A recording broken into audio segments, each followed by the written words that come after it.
Before this story begins, remember one thing. Where Dominion believes mercy is weakness, civilians are leverage, and fear is the only law that matters. But somewhere beyond the border, in a dead sector erased from every official map, something ancient is still listening. And when the refugee fleet sends its final signal, the Dominion will learn why some names should never be forgotten. The refugee fleet had no weapons left, no shields, and no stars close enough to hide behind. 42 silver evacuation ships drifted through the black like wounded birds, their engines bleeding blue fire while the Vare Dominion surrounded them in a perfect ring.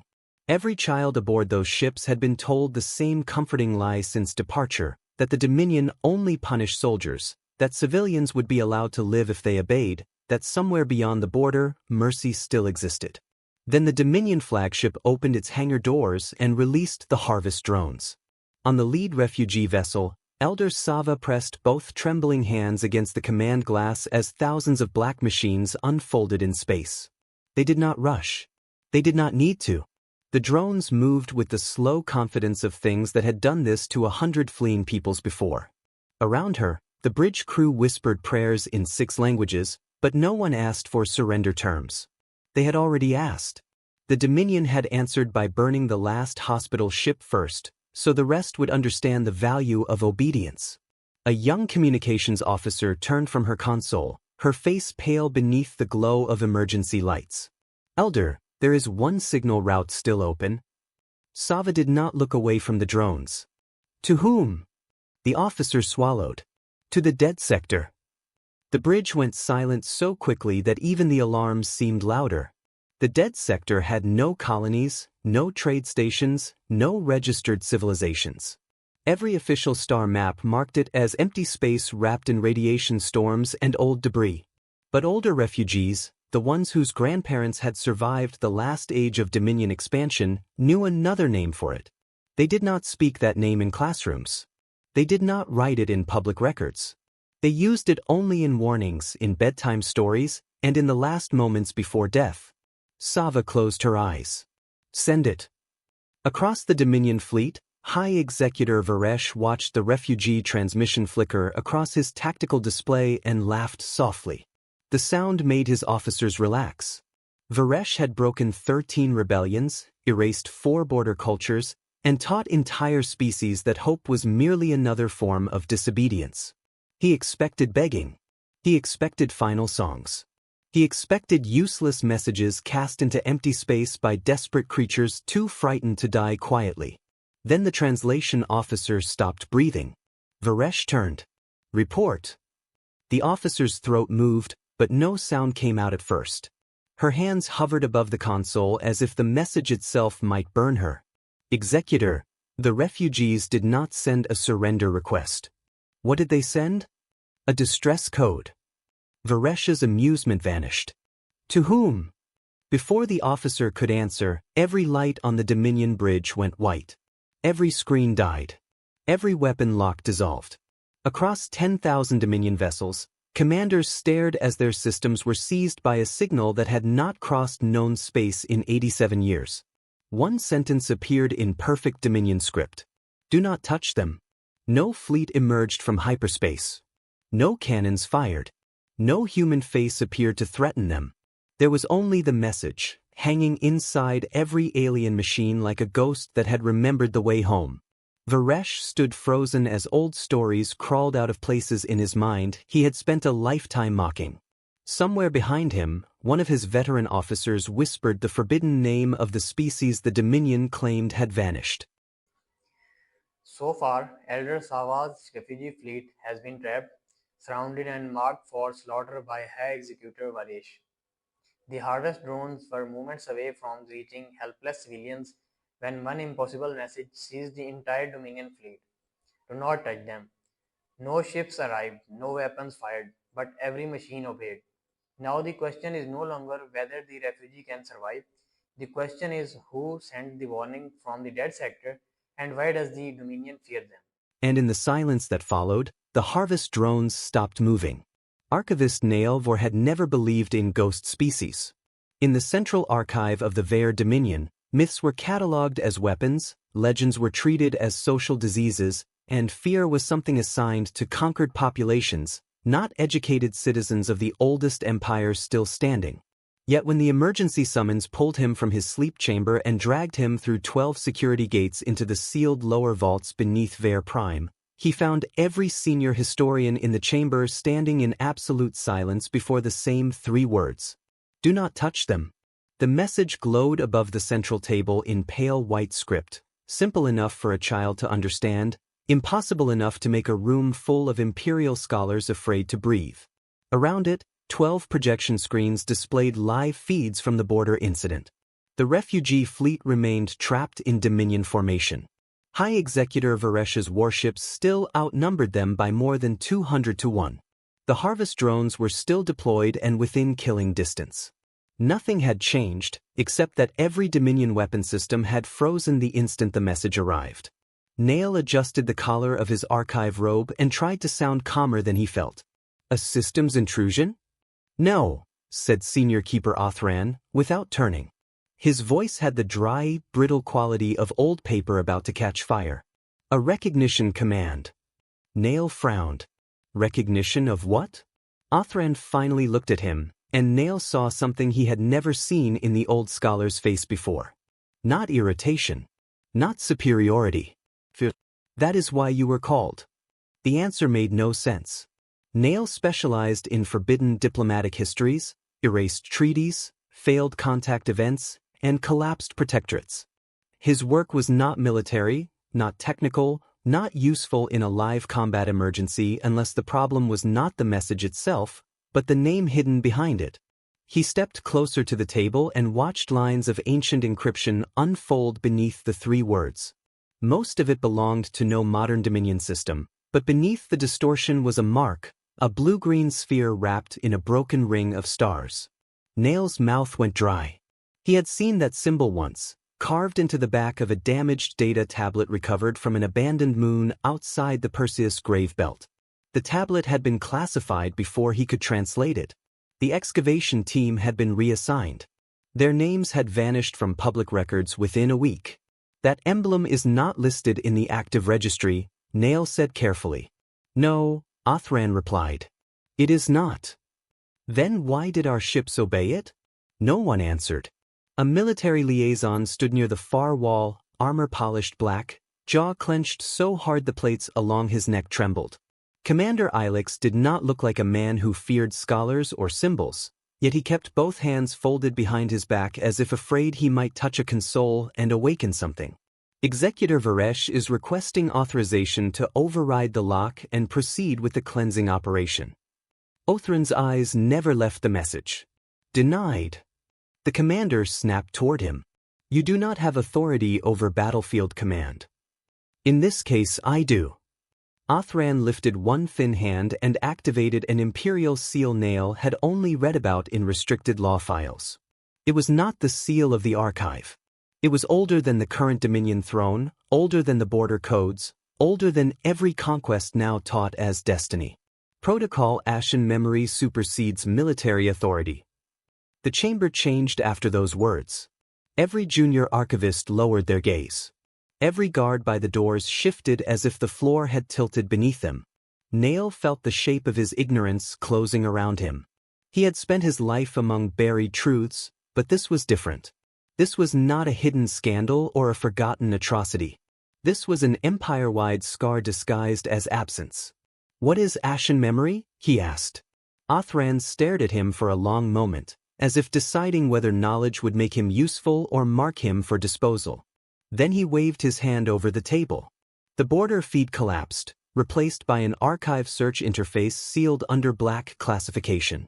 Most files were corrupted or intentionally burned. Dates appeared without names.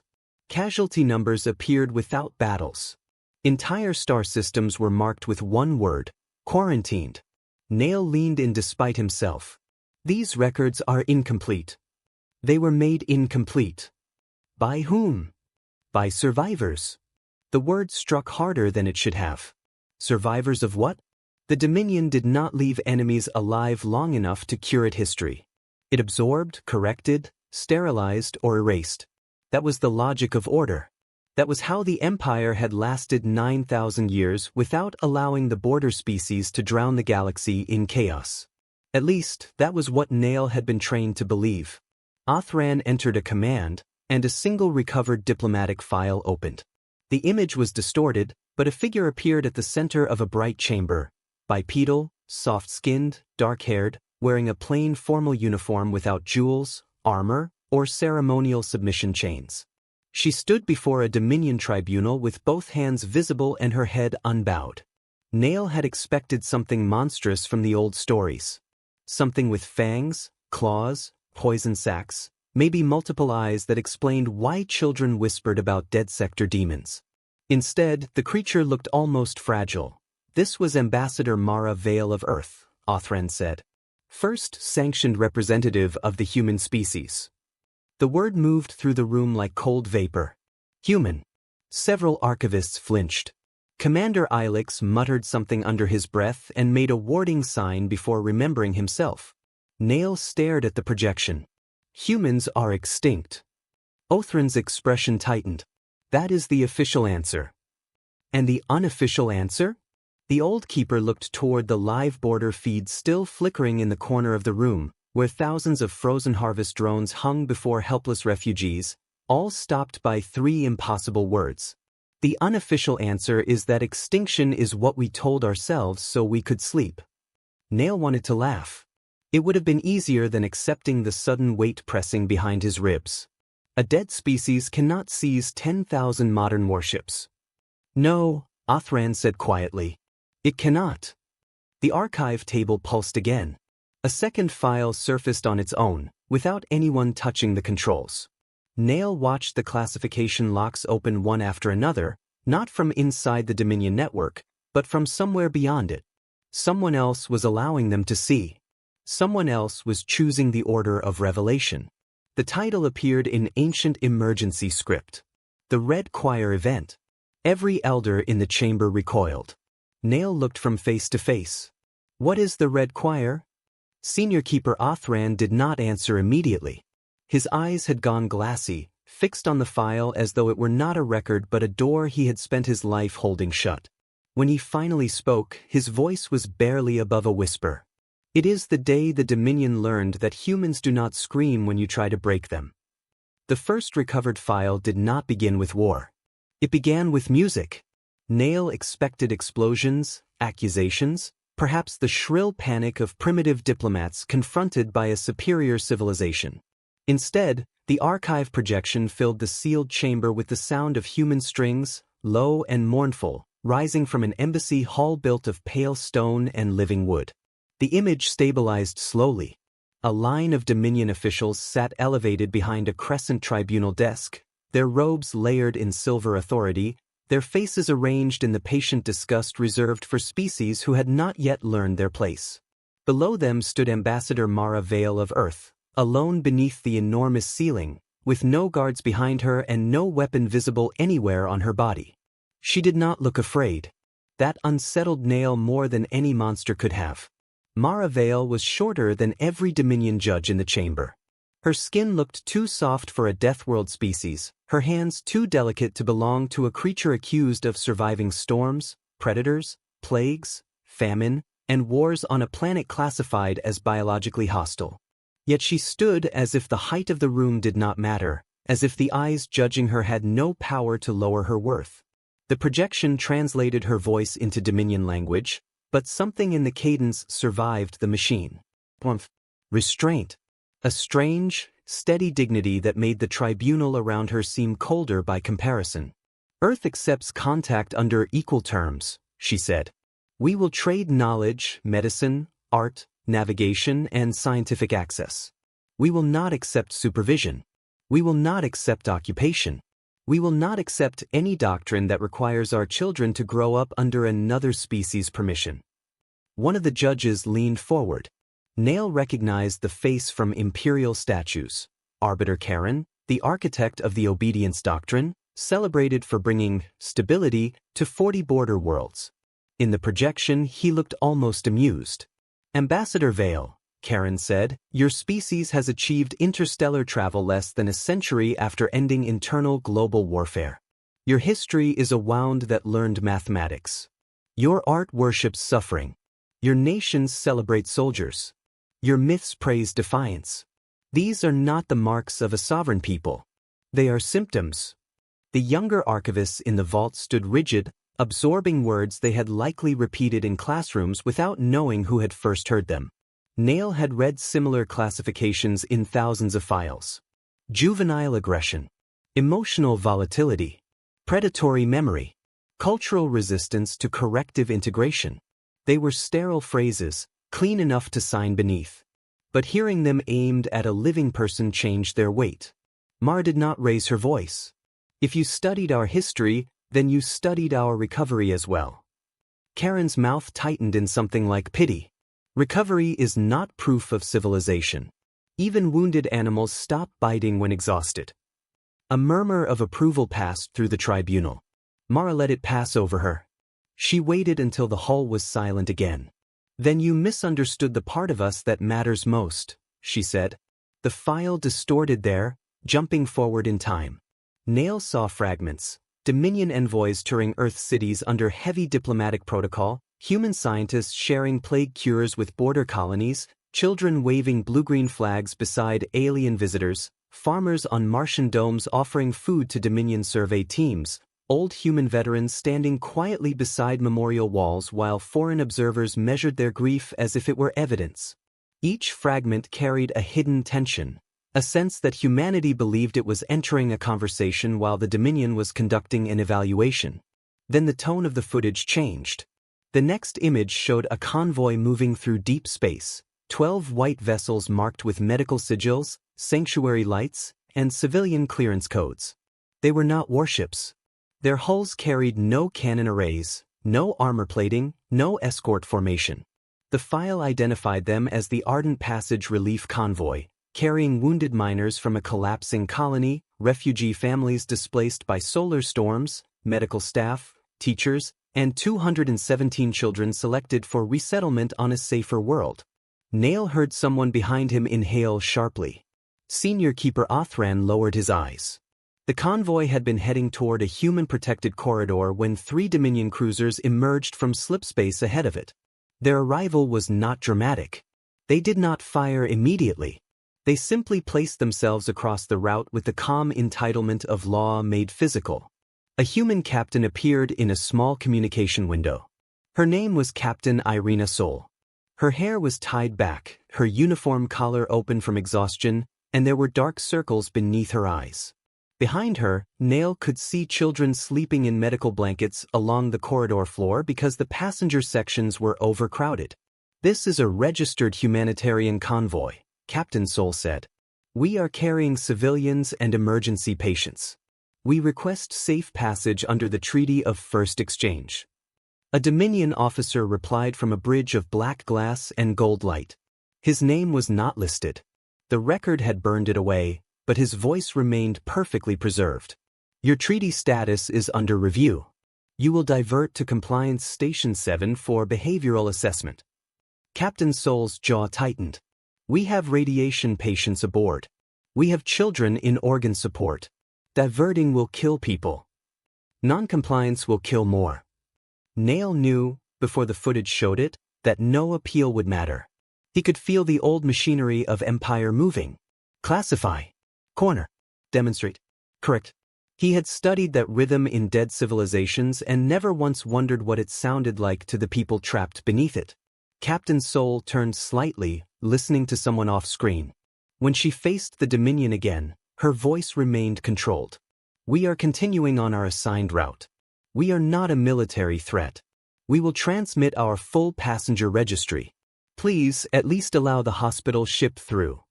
The Dominion officer looked bored. Permission denied. The first shot did not destroy the convoy. It sliced the lead medical vessel cleanly through its center, separating the hospital decks from the engine core with surgical precision. For 3 seconds, the wounded and the doctors inside were visible through the rupture, suspended in emergency foam and white light. Then the ship folded inward and vanished in a silent bloom of fire. No one in the archive vault moved. Nail could not look away. The remaining human ships scattered, not in military formation, but in panic.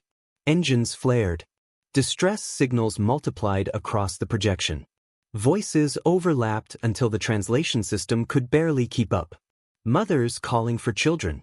Doctors begging for rescue pods to be ignored so the wounded could be saved first. A teacher trying to keep a class calm by asking them to sing.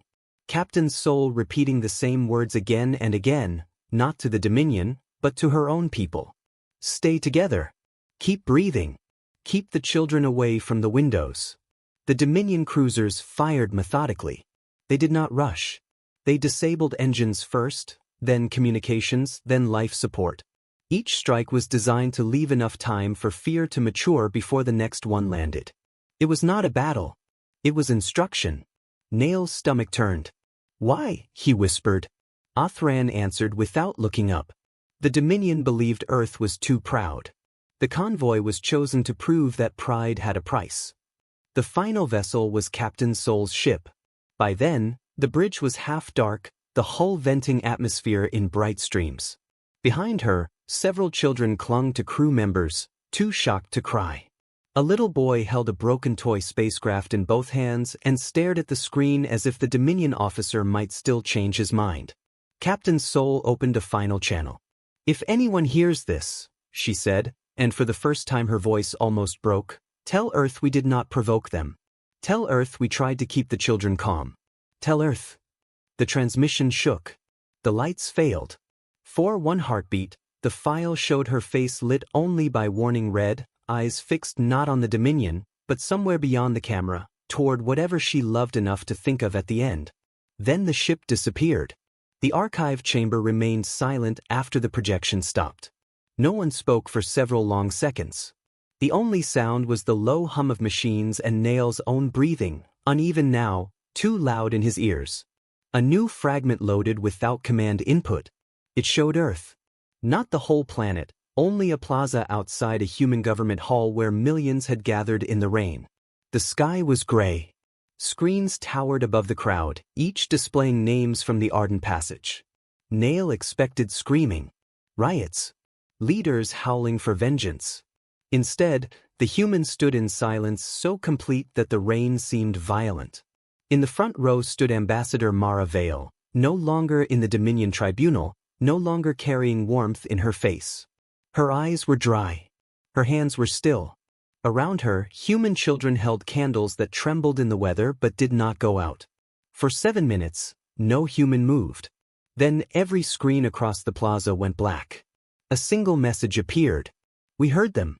Nail felt the air leave his lungs as the archive table began opening the next sealed folder by itself. Senior Keeper Othran stepped back as if the machine had become a weapon. The title surfaced slowly, letter by letter. 7 days of silence. For 7 days after the Arden Passage massacre, Earth did nothing. That was what frightened Nail most as the next archive file opened. Not the attack itself, not even the silence of the rain-soaked plaza, but the impossible restraint that followed. Humanity had just watched children, doctors, wounded civilians, and sanctuary crews die in a punishment strike designed to humiliate their entire species. Every model in Dominion behavioral science predicted immediate retaliation. Rage riots. Disorganized fleet launches. Diplomatic collapse. A primitive species, wounded in pride, was expected to lash out in a way that would justify corrective occupation. Instead, Earth went quiet. No war declaration came from the human government. No fleets crossed the border. No diplomats returned to scream in the imperial chamber. Even their civilian networks fell into a strange, deliberate stillness. Music stopped broadcasting. Entertainment feeds went dark. Commerce slowed. Across every human colony, bells rang once every hour, not loudly, not dramatically, but with a patient rhythm that carried across cities, orbital farms, mining stations, and ships drifting between worlds. One bell for every hour the dead had been denied rescue. One bell for every hour the Dominion waited for humanity to behave like the animal it had already named. In the sealed vault beneath Vare Prime, Nail watched old surveillance reports appear one after another. Dominion analysts had been confused at first, then amused. They called it shock paralysis. They wrote that humanity's emotional architecture had overloaded. They predicted surrender within the week. Some celebrated early, claiming the Ardent Passage operation had proven the obedience doctrine correct. Humans, like all young species, could be taught the cost of resistance. Senior Keeper Othran stood beside Nail with his hands folded inside his sleeves, his expression hollowed by memory. This was the first mistake after the massacre, he said. Nail did not look away from the projection. Thinking silence meant fear. No, Othran replied. Thinking silence meant nothing was happening. The file shifted to Dominion military space. Supply chains flickered across a star map in clean golden lines. Fuel depots, relay stations, agricultural moons, encryption hubs, officer rotation routes, loyalty tribunals, hidden prisons, communication mirrors, and command sanctuaries. Nail had seen maps like this in logistics studies. They were the veins of empire, invisible to ordinary citizens, more important than battle fleets because fleets could not move without them. On the 8th day, the first line vanished. It was only a fuel station on the edge of the Halvern route, unmanned except for maintenance drones and 3 bored overseers. No explosion. No attack alarms. Its tanks simply vented into space after every safety seal opened at once. The overseers survived, locked inside a life pod with enough oxygen for 2 days and a message displayed across the pod wall. The first name was Alia Wren, age 6. Nail frowned. A child from the convoy? Othran nodded. The next hour, a Dominion relay station began transmitting the passenger registry of the Ardent Passage across military channels. Commanders ordered it shut down, but every attempt to cut the signal only spread it farther. The names moved through encrypted fleets, prison networks, civilian education boards, even entertainment systems on worlds that had never heard of Earth. Each name arrived with a face, a birth date, a favorite song, a final medical record, a small human detail too intimate to be propaganda and too precise to ignore. The Dominion tried to call it emotional warfare. Then the food routes failed. Agricultural shipments meant for 3 frontier garrisons were rerouted to starving border colonies the Dominion had been punishing for tax delays. Military officers screamed into dead channels while Concord civilians found crates of grain marked with a blue-green earth symbol and a single sentence. They denied our children breath, so we returned yours bread. The contradiction spread faster than any bomb. Dominion soldiers were told humans were irrational savages, yet the first people to receive human mercy were aliens the Dominion itself had starved. Nail felt the room around him growing smaller. They were not attacking randomly. No, Othran said. They were choosing pressure points. The projection accelerated. A command officer woke to find every private order he had ever signed displayed on his family's home wall. A prison moon lost all containment locks, but only for political prisoners marked for execution. A fleet admiral preparing a punitive strike discovered his navigation systems had been altered so that every jump coordinate led back to the Ardent Passage wreckage field. A Dominion Academy lecture on primitive aggression was interrupted by footage of Captain Soul asking for safe passage. The instructor tried to cut the feed. It continued playing from the students' own personal devices. For 7 days, humanity had not been paralyzed. Humanity had been listening, mapping, naming, entering systems the Dominion believed sacred, studying the Empire not as a rival civilization, but as a machine that could be taken apart without touching its armored shell. Then came the dead voices. Nail had heard the rumor before, buried in banned folklore collected from outer provinces. Dominion crews abandoning ships because murdered humans whispered through vents. Relay operators clawing at their own ears after hearing children sing in dead languages. Officers refusing promotion because every command screen showed the same human eyes watching them. He had dismissed the stories as post-war superstition. Now the archive played the original recordings. A Dominion cruiser patrolling near the massacre zone lost control of internal audio. At first, the crew heard static. Then a little boy's voice asked where his mother had gone. A doctor's voice requested more bandages.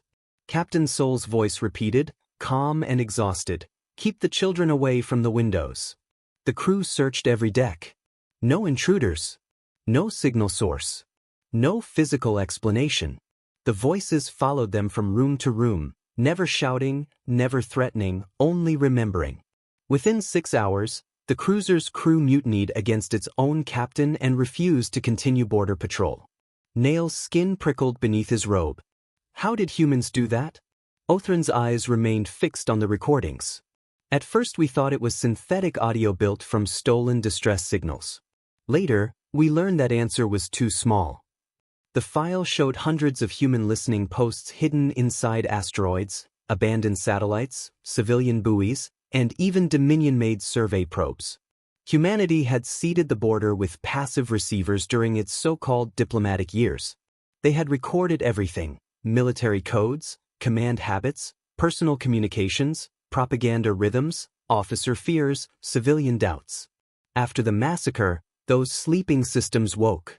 Not as weapons of destruction, but as instruments of memory. Nail understood slowly, and the understanding horrified him. Humans had not made the dead speak through magic. They had made guilt speak in familiar voices. They had taken the Dominion's certainty and infected it with consequence. The projection shifted again to Vare Prime's old Imperial chamber. Arbiter Karen stood before the Obedience Council, furious now, his polished calm cracked at the edges. Around him, reports stacked like falling stones. 14 routes compromised. 6 fleets immobilized by distrust. 23 subject worlds asking why humans had shown them mercy while the Dominion had shown them chains. Border officers requesting psychological leave. Children on Concord worlds repeating the names from the Ardent Passage in schoolyards. Karen slammed one hand against the tribunal desk. They are manipulating sentiment. They are turning grief into contamination.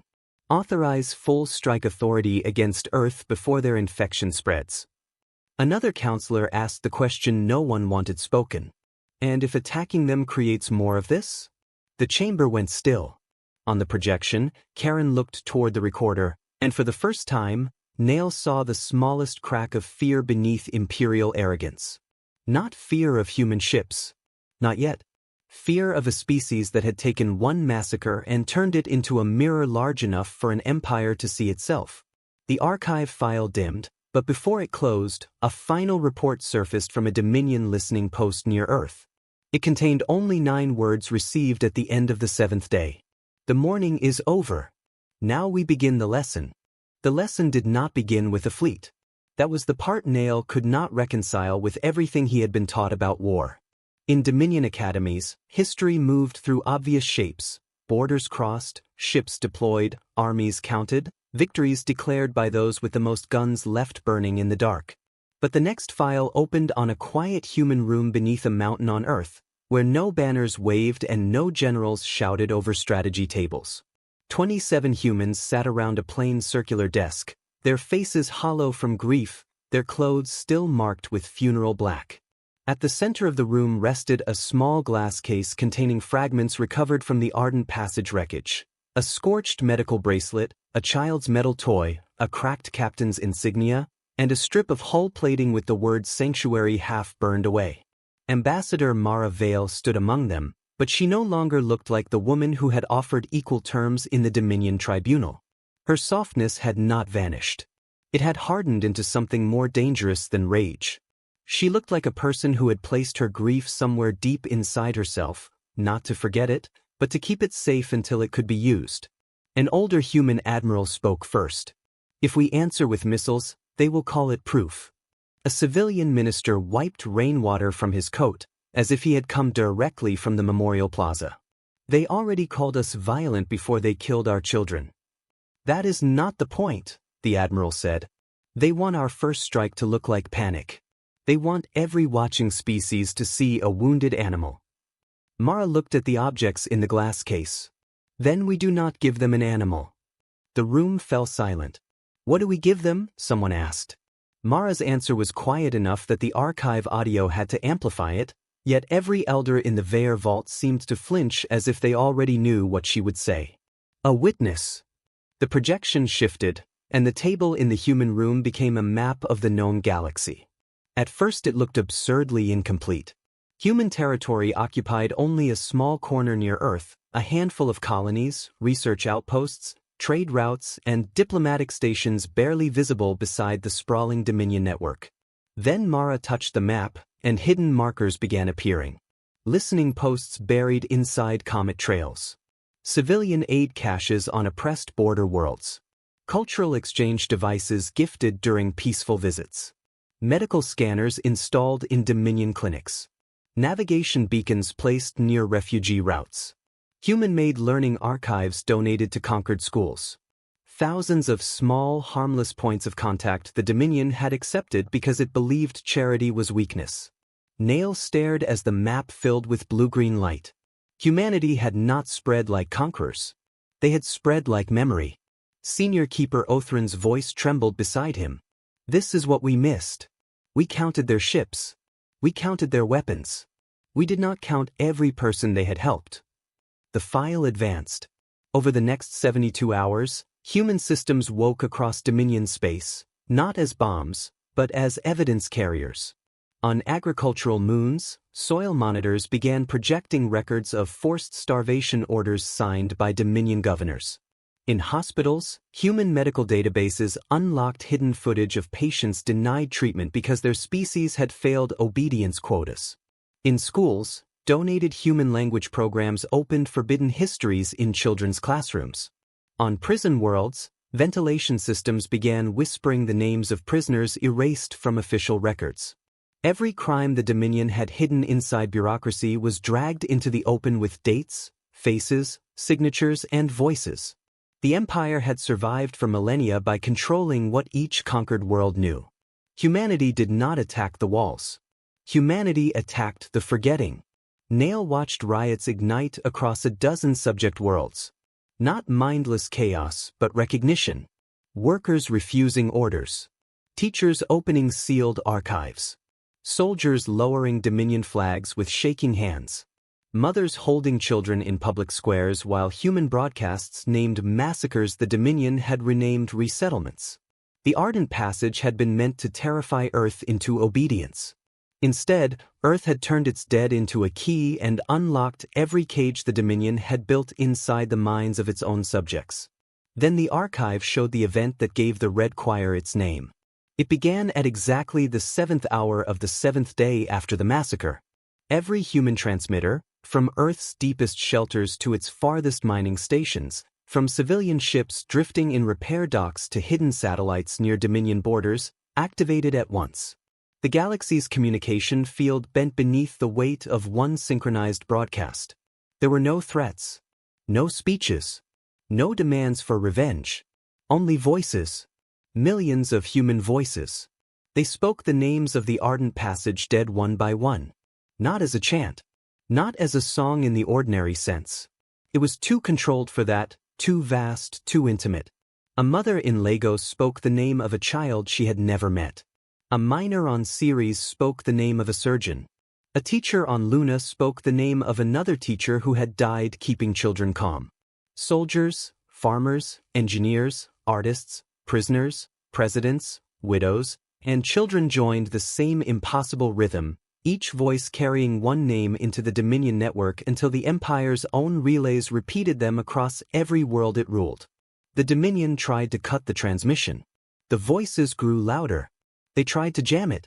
The names appeared as text on military displays, then on civilian walls, then inside private message devices, then across the sky of worlds where orbital mirrors had been quietly rewritten. No one in the Empire could escape hearing what had been done. No one could pretend the victims were numbers. No one could hide behind doctrine. For 14 hours, the Dominion did not hear human rage. It heard human memory, disciplined into a weapon sharper than vengeance. Nail felt something cold move through him as he realized why the old records had been burned. The Red Choir was not the sound of humanity breaking. It was the sound of humanity making sure the galaxy could never again claim ignorance. On the 15th hour, the rebellions began. A garrison on Pell refused to fire on its own civilians. A mining species on Oryx sealed Dominion overseers inside the same labor pits where generations had died unnamed. The aquatic colonies of Thal opened their floodgates and drowned imperial barracks built above sacred reefs. Even within the Dominion home territories, young officers began leaking orders, ashamed for the first time of victories their families had celebrated for centuries. The Empire did not collapse because humanity invaded it. It collapsed because humanity forced it to remember itself.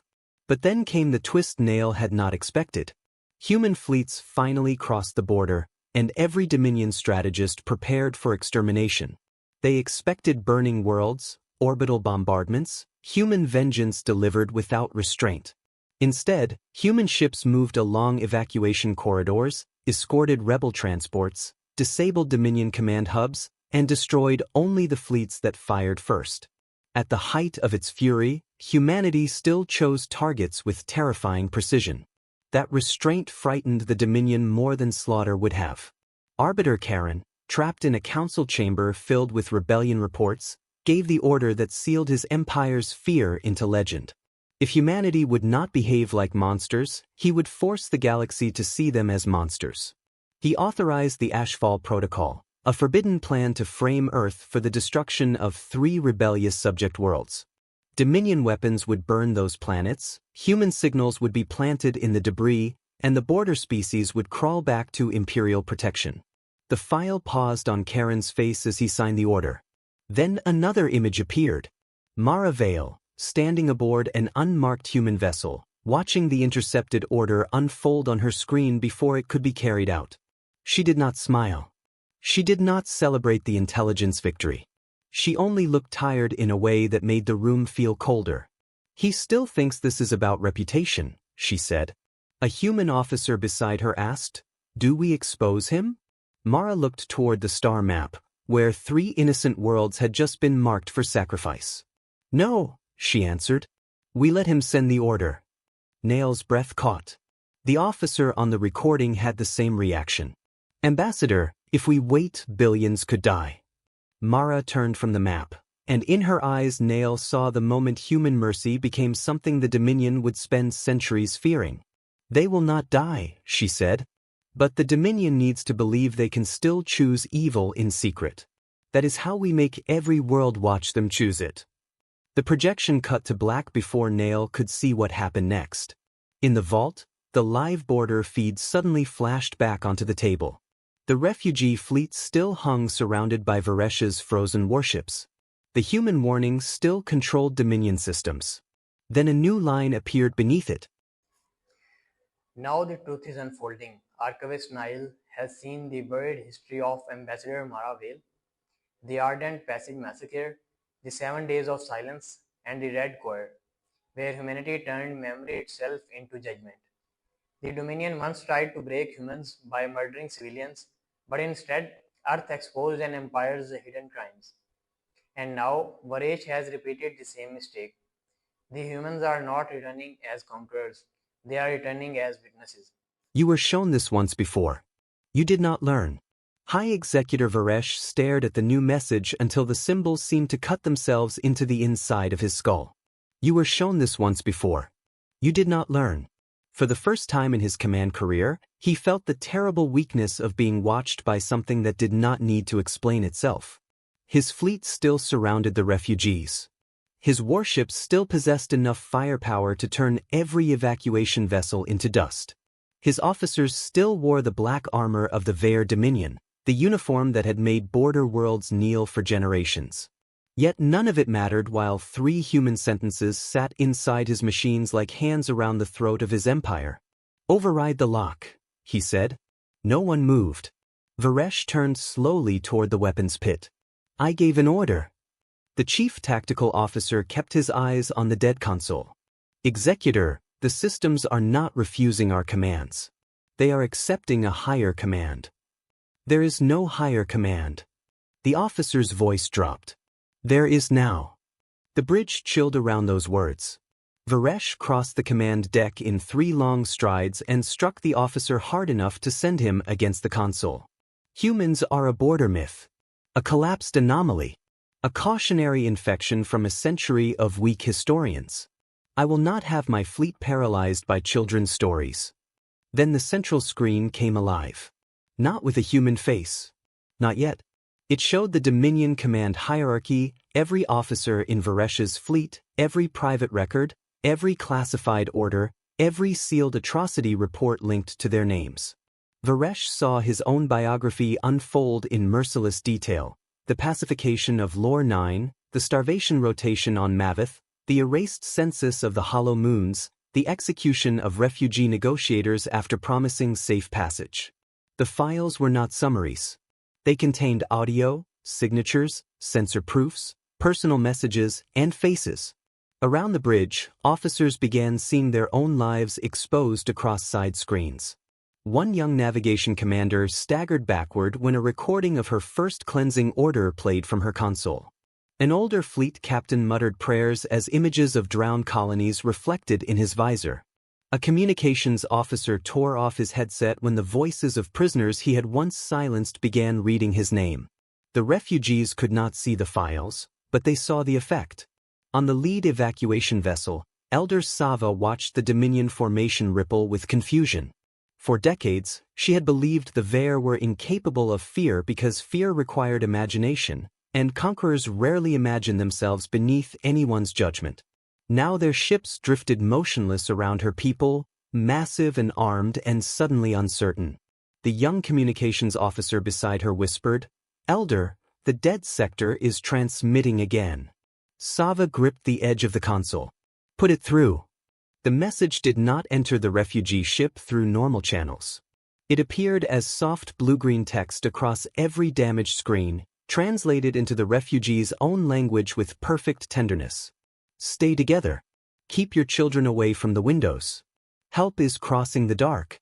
Sava covered her mouth with one hand, not because the message frightened her, but because it sounded too much like someone who had learned exactly what civilians needed to hear while waiting to die. Around the bridge, crew members began to weep quietly. Not from relief. Relief was still too dangerous.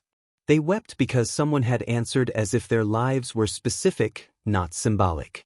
In the archive vault beneath Vare Prime, Nail watched both feeds at once, the old files of the Red Choir and the present crisis now unfolding with the same terrible rhythm.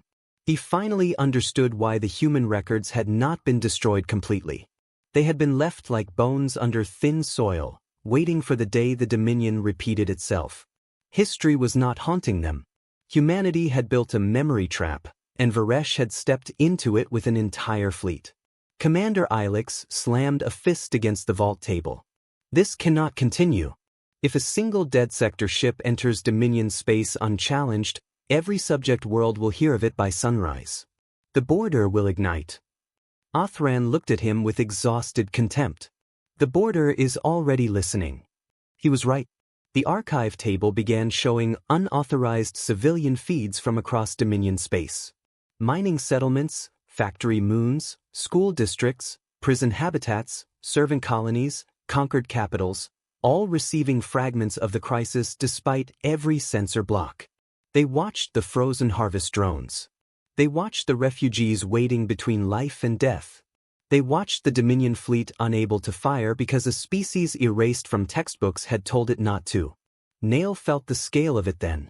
This was no longer a rescue. It was a stage. Varesh must have sensed the same thing because his next order came not through weapons control, but through manual command.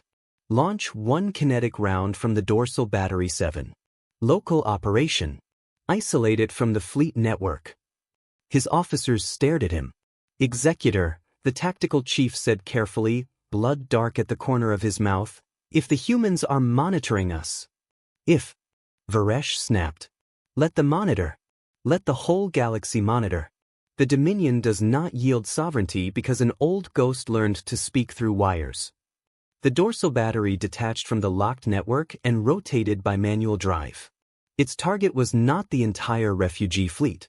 Varesh chose the smallest ship, a nursery vessel whose life signs showed mostly children and caretakers.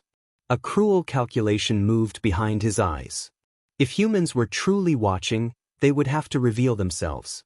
If they were not, the galaxy would see that the Dominion still punished defiance. The round fired. For half a second, it crossed the empty space between predator and prey, a dark needle moving faster than any civilian ship could dodge. On the nursery vessel, alarms screamed too late. Sava's bridge crew cried out. In the archive vault, even Commander Elias stopped breathing. Then the round vanished. No explosion. No visible shield. No interception flash. It simply ceased existing 100 meters from the refugee hull, erased so completely that Dominion sensors rebooted 3 times trying to prove it had ever been fired. A new contact appeared on every screen. One ship. It emerged from the dead sector without flair or ceremony, sliding out of black space like a blade pulled from deep water. It was smaller than Varesh's flagship, smaller than most Dominion cruisers, almost unimpressive in raw scale. Its hull was matte black, scarred by impacts no modern weapon had made, with old white lettering along its side and a faded blue-green flag painted near the bow. No escort followed it. No fleet came behind it. No formation announced invasion. Only one human vessel, standing between 10,000 Dominion ships and 42 broken refugees. Varesh laughed, but the sound was wrong. "That is their answer?" he said. "One relic." The human ship did not fire. It did not raise shields. It did not move into an attack posture. It only turned slightly, placing itself with unbearable calm in the path of every weapon Varesh possessed. Then, at last, a voice came through. It was human, female, older, steady with the kind of calm that did not ask to be believed because it had survived too much to care. "This is Captain Elian Rourke of the Terran Memorial Vessel Ardent Witness. High Executor Varesh, you have targeted civilians after being warned. You have selected a child vessel after being shown the record of what your empire once did. You have proven continuity of intent." Varesh's face hardened. "You are trespassing in Dominion space." "No," the human captain replied. "We are standing in a graveyard you keep trying to refill." The bridge did not move. Even the machines seemed to listen. Rourke continued, "You will release the refugees. You will power down harvest systems. You will transmit your illegal cleansing orders to every civil channel under your authority. After that, you will surrender your command." Varesh leaned toward the screen, hatred restoring the shape of his courage. "And if I refuse?" For the first time, the human ship's weapons woke up. Not all at once. Only one narrow line of white light along its spine, modest compared to Dominion cannons, almost delicate. But across the Vare fleet, every exposed crime file opened wider. Every subject world feed sharpened. Every hidden prison door marker lit on the galactic map. The human captain had not threatened destruction first. She had threatened the truth. "If you refuse," Rourke said, "we stop protecting your empire from its own memory." And across Dominion space, 1 billion Concord citizens saw the locations of every secret chain the Vare had ever buried. This is the true power of the story. Humanity did not win by becoming crueler than the Dominion. It won by remembering every victim, preserving every truth, and refusing to let evil hide behind silence. Captain Elian Rourke and Ardent Witness did not simply rescue 42 refugee ships, they reopened history itself. In the end, the Dominion's greatest fear was not a human fleet, it was galaxies finally seeing the chain it had been taught to ignore.